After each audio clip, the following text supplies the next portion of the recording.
Over the next 2 films, I'm getting the ultimate Murray customer treatment. A guided factory tour from the professor himself, and then the chance to spec my very own fantasy T.50. So, follow me. Gordon, thank you very much for having us back down to headquarters. Hi Ollie, welcome to Gordon Murray Automotive. We've seen this room before, but I think it's worth just talking about what's so special about the kind of space you've created here and what a customer who's coming down here to spec a T.50 is actually going to get to see. Well, this room's all about a little bit of our history and heritage. So it's set in the sort of mid-60s where I started designing my first car. And we've recreated this actually, but a lot of the stuff in here is original. So I come from a racing family. My dad used to race motorbikes before the war. He was a motor mechanic, so I grew up watching him working on racing cars. This was all in Durban, South Africa. And then I got from about 5 or 6 years old, I never wanted to be anything but a racing driver. So eventually had to build my own motor car. And this is it, this is the Gordon Murray Genesis. This is T1, this is where it all started. I built this in 65 and 66, and then went racing in 67 and 68. And then I did with some success, and then I decided that the centre of the universe for my 2 loves, music and racing, was the UK. So I jumped on a cargo boat and went over, came over here really to the UK. I remember you telling a story that with this car you had to borrow money off your mum and your brother to pay my brother and my aunt. For your aunts, sorry, to pay for components. To pay for the Webers, because they were 60 quid. The whole car cost 200 quid and the Webers were 60 quid. So we can say that you absolutely started from the bottom, from the ground up of the car industry to then arrive where you now have possibly the greatest collection of lightweight cars in the entire world, yes, which we've got the highlights of just in here. Yeah, let's go and have a look. Hopefully, you've already seen our hour-long guided tour of Gordon's gorgeous lightweight car collection elsewhere on the Top Gear YouTube channel, as well as Jack's super detailed walk-around of the T.50. But when Gordon's team pulls the covers off, as they will for every customer who can make it over for a factory visit, it's a breathtaking moment. So for a customer who's come down, they've seen the whole collection, this is the first time they're ever then seeing their future, their future purchase in the metal, in the carbon. And what are their first impressions? What are the gasps? What are the things they say as soon as the cloth comes off? We've had universally, everybody has said, wow, it's just so much better in reality than it is in videos and pictures. Oh, okay. 100% of the people have said that so far, and it's true actually. And so they comment on the size? Because the thing for me, seeing it now in the flesh and that's for the the first second time. comment. The second comment is... It's so tiny. Yeah, it is. Well, it's Porsche Boxster. What are the details that they're looking at? Is it the cameras? Well, mirrors, after they got over the shape, you know, because it's true actually. You don't get in the photographs and even the videos, you don't get this shape here. You really don't. You know, and then it's the size, and then typically we open the door for them, and we show them the interior, and we get a similar reaction. I mean, it's just been, it's been fascinating actually how sort of shocked people are when they see it in 3D for the first time. But we should explain what we're looking at here. This is a styling model. This car doesn't run and drive. This is a show car. Yeah. This actually weighs, I think, 2.5 times as much as the real car. It's the heaviest car in the room. So. Yes. But if we wanted to look at where T.50s for real are going to come to life, then that is just next door. Just next door. We've got the pre-production line next door, and we're building all the prototypes here. So the lovely thing is, after seeing the car for the first time, we can actually take people and show them the real car. After you, please. So this is pre-production. Oh wow, this is something. I mean, immediately this orange screams McLaren F1 LM to me, the limited edition. Well, that's actually our heritage orange. Orange. It's a flat colour. There's no mica or metal in it. It's one of our colour schemes.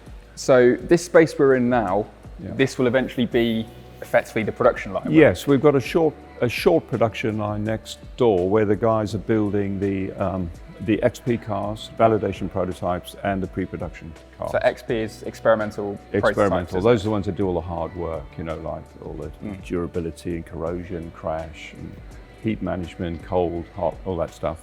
And when you did the F1, the famous one was XP5, wasn't it? That was the one that you took to Aerolesian and did. That's right. 241 miles an hour. So how many XP cars does T.50 have? We're building 12. Wow. 3 of them get crashed. And noble sacrifice. Yep. And then we do a small amount of validation prototypes, which are the homologation cars. And then we do a couple of pre-production cars to do the absolutely final quality audit. So the reason why we moved XP production to this building from Shelford, where our prototype shop is because these guys are now been learning from XP9 onwards. They're learning the process of putting the car together. So they're getting really good early learning on how the car goes together. So that's how you can guarantee the quality control is up to the... Exactly. You can have the finest materials and the finest brains. You need the build quality to go with it. Yeah. And already, I have to say, the build quality is very, very good, even on the XP cars. Can we take a closer look at this one here? So is this... This is XP10. XP10, and this is... This is going off to Nardo, I think, next week. So this will be doing high-speed testing now. It'll be doing all sorts, yeah. All right, this is the first time I've been up close to a car that's not the styling model. So immediately I'm thinking, there's a lot of luggage space in here. I mean, Here's the famous luggage lockers. It's an amazing amount of luggage space, actually. Included in the price of the car, there's 4 suitcases, 2 each side. And they come, once again, with the color matching the interior, if that's what the customer likes. They have the chassis number on them, which is what I did on the F1. And that's all included in the price. And just glinting over here, is this actual gold? That isn't gold at the moment. We're trying 3 different materials because now in 30 years, the radiation protection materials have got much, much better. Gold is still the best. We're using that one on XP10. We've tried another 2, as I say. If we get a particular hotspot that can't solve, we'll go to the 18-karat gold again. I read once it was £6,000 worth of gold. Oh, it was 9,000. 9,000, sorry, in each McLaren F1. Yep. So would this need less? In 92. Wow, so 92 prices. Yes. Let's carry on having a walk around. So this on the show car, of course, this was just painted black. Now we can see this is actually all carbon. That's a really important thing. So everything you can see on the show car that's black is actually carbon, everything at all. This car, unusually, we're trying different levels of gloss and satin on all the prototypes. This car unusually has gloss over the spine. Normally, you only get gloss where it touches the glass, so it matches the glass. Everything mechanical is usually this satin.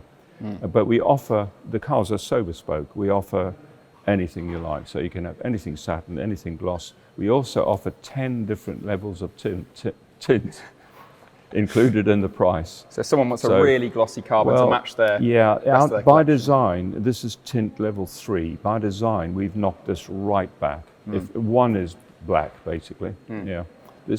Because there's so much carbon out there now. When I did the F1, it was the world's first carbon car. So now it was you can nice. get it on a mobile phone case. And you can get carbon Fablon to stick on things, So what we've done is, by design, we've knocked this back. However, the customer can order any level of tint.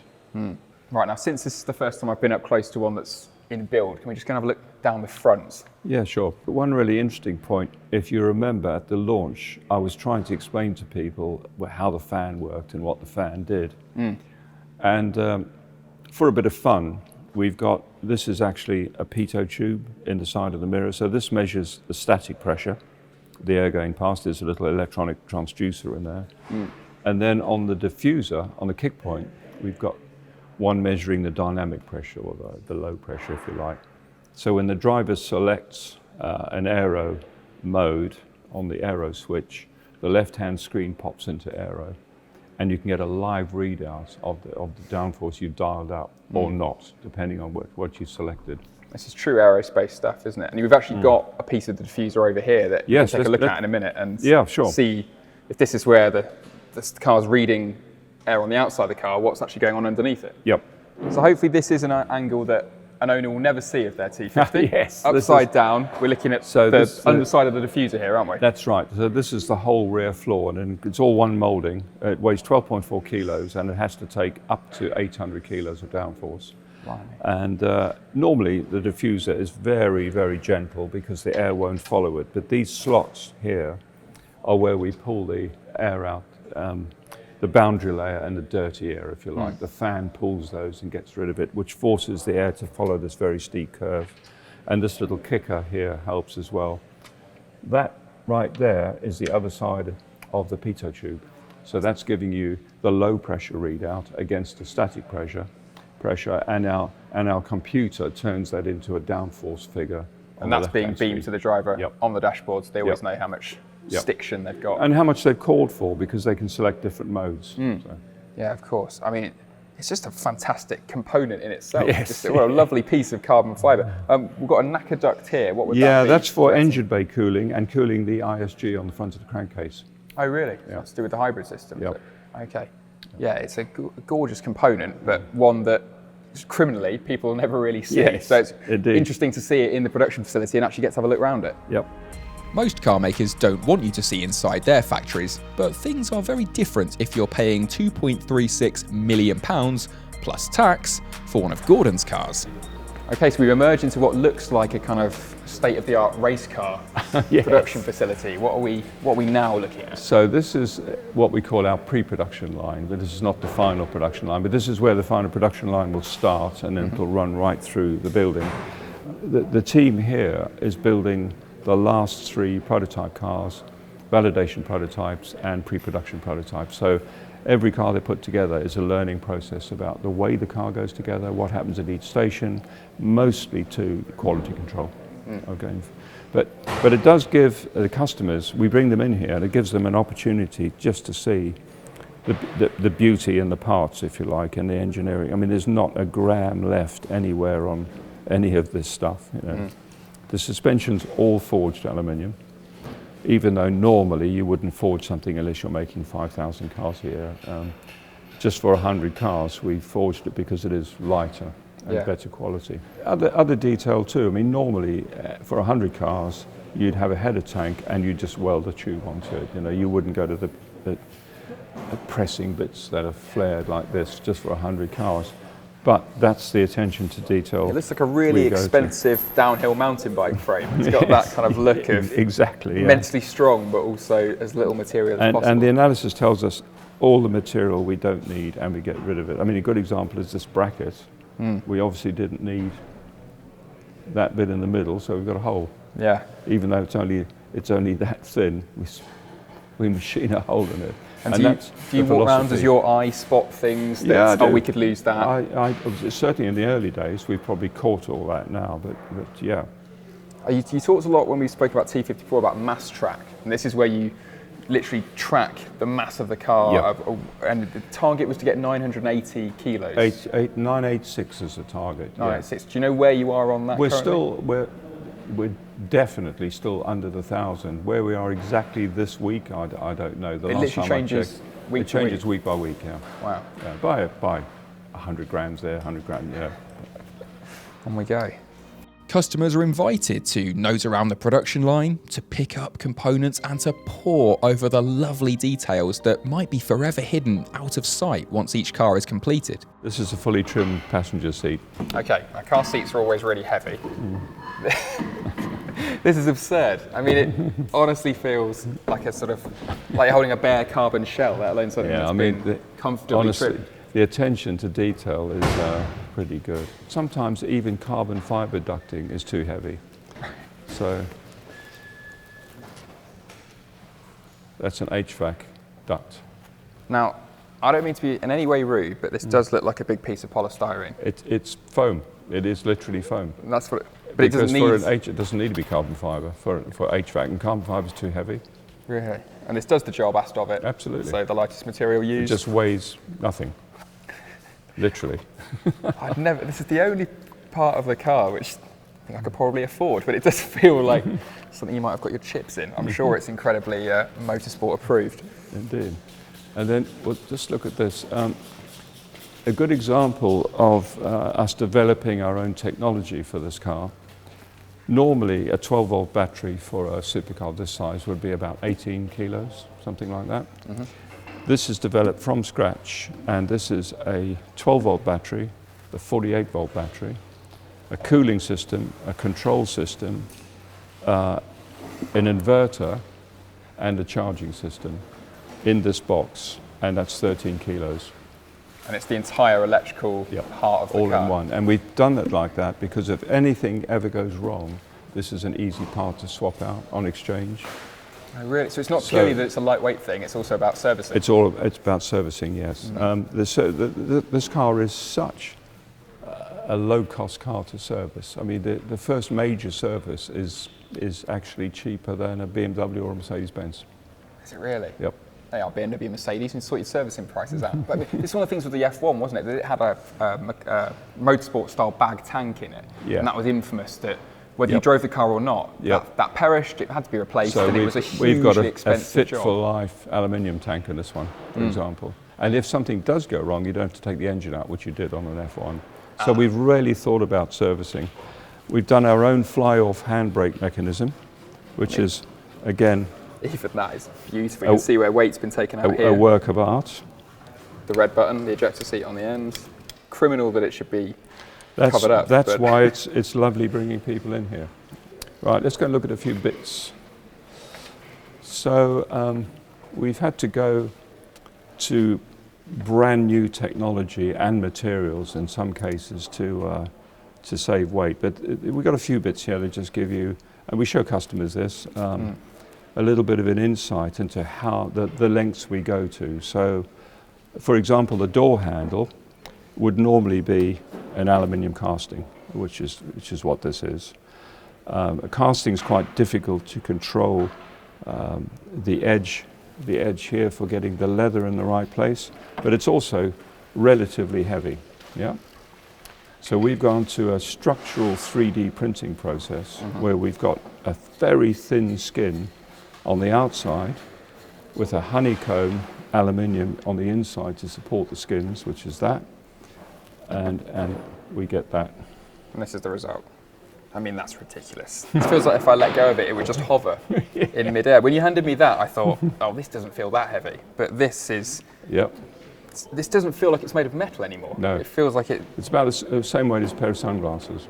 Yeah, that's absolutely spot on. And then this multiplied across an entire supercar gives you under 1,000 kilos. You'll only get, you'll only get a 1,000 kilo car if you do this everywhere, and you can't think about expense because a couple of these are 800 quid, but they save 200 grams. But isn't it interesting that, like, with all great engineering, it often ends up looking beautiful as well as being functionally spot on. Absolutely. And all of this looks, I mean, I'd quite happily mount that at home on the wall. This is the top of the gear linkage tunnel, isn't it? That's right. That's a carbon moulding, yeah. So it's absolutely right. Weighs nothing. That's the door closing handle. This has got to be quite strong then because the door's on a gas strut, obviously. And that's made the same way. Yeah, I mean, it feels like it's sort of a biscuit. It doesn't have any weight to it at all. I mean, what else do I recognise here? We've got now that's the heaviest bit on the car. I was just going to say as I picked that up. And that is heavy on purpose. We tested 3 different weights. And it's because on a really fast manual change, a really rip-through manual change, you've got to overcome the synchro cones. And we've got as high as 4 cones on first to second gear. And that feels quite notchy. And that is heavy on purpose. We tested 3 weights. That's the heaviest one, which is the one we're going to use. Only heavy part in the car. And that overcomes that synchro feel on a fast change. Because you really don't want to be mis-shifting when you've got a 12,000 RPM. But if you want attention to detail again, you'd look at that and you'd go, well, the mermaid there is a nice little graphic sticker and it's lacquered over. That's machined aluminium and it's that deep. And it's inlaid into the gear knob and then hand polished. Goodness gracious. I didn't want a sticker. I wanted a solid aluminium mermaid.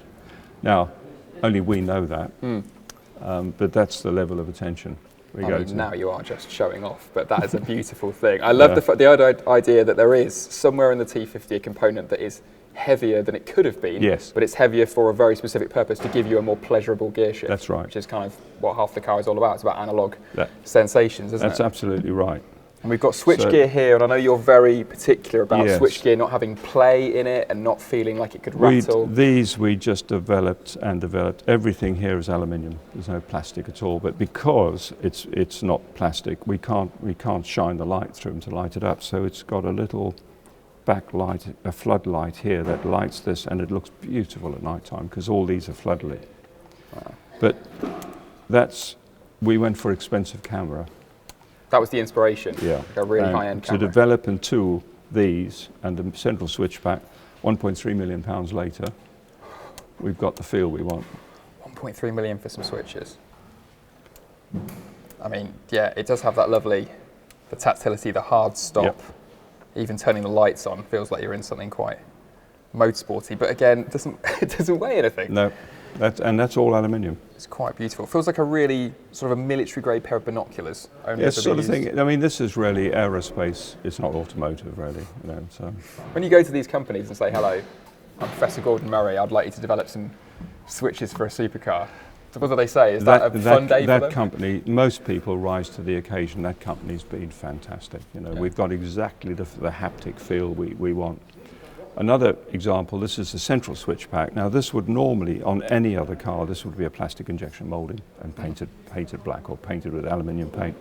This starts light as a billet of aluminium, that thick, because I didn't want any joints. So this is machined down to 1 millimeter thick, and these are all machined details, stiffening ribs, which again is aerospace, really. Yeah, again, it plays an odd trick on your brain when you reach out to grab something and your brain's already registered, oh, that's going to be that weight.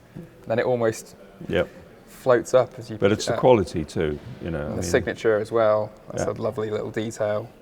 Engine start button will live just there, and that will live just on top of this piece here. On that. Yep. Quite the... and then the chassis plate bolts on these 4 little 2 millimeter titanium screws. And will each car be individually numbered? Yep. There we go, 1 of 1 for each person. That's lovely. That's a gorgeous piece as well. And then things like the gear change components. This is the cross gate for so when you go across the gate, this is the rocker that operates the cradle. And the gear lever and this are machined from solid titanium. So they start off as a titanium billet. You can see the machining lines just in it, but yeah, it looks like a really kind of high-end piece of climbing equipment, I suppose. Just another gorgeous piece. I see we've got these gears down here. Yeah, so I asked Extract for some bits out of the gearbox because a high-speed bevel. This is a transverse gearbox, so you've got to have a bevel set which runs at engine speed. Have they dressed these up for you to show to customers? They polished them. I was going to say, because that is they polished them, very shiny. But this is the finish you have to have on the gears because these will be ground and hand lapped because these run at 12,000 revs. They run at engine speed to change direction for the transverse gearbox. But even those are beautiful components.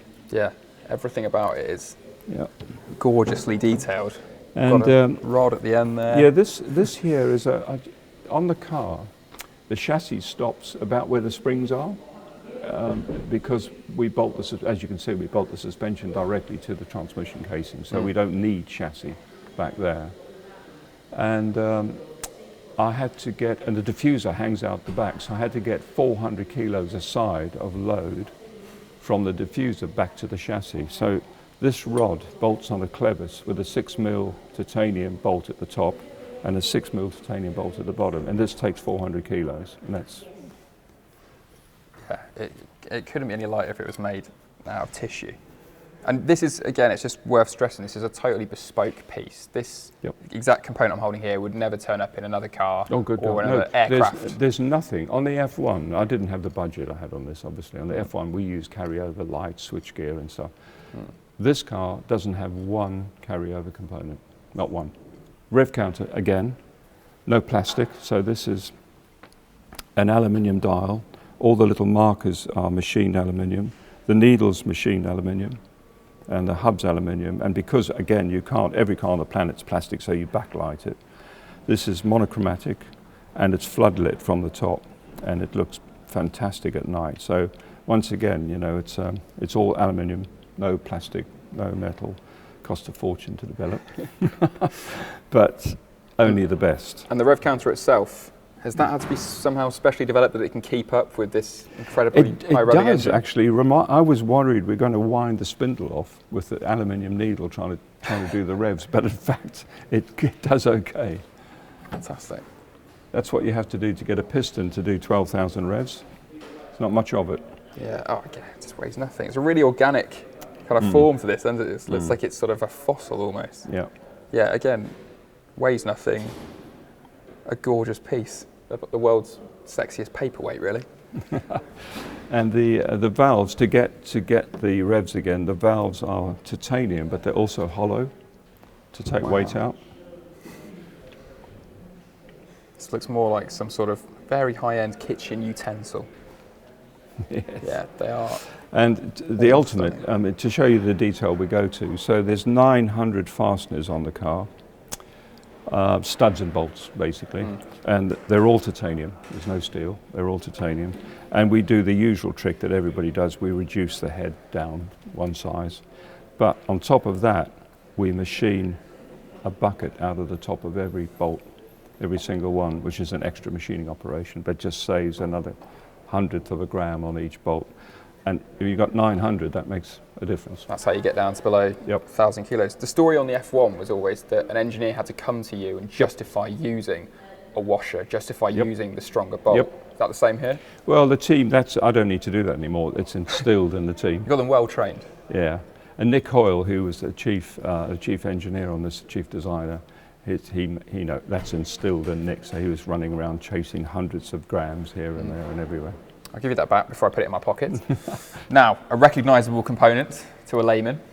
Yes. But what's special? What makes this so worthy of your car? we had a target of around 2 kilos for the steering wheel, complete with the electrics fitted, and the magnesium rim that everybody else uses, it just wasn't getting the job done basically. So we bit the bullet and we tooled our own carbon wheel, and this is 800 grams, the whole wheel, complete with all the switchgear on it. Wow. I know that you're fastidious about the steering wheel should be slender.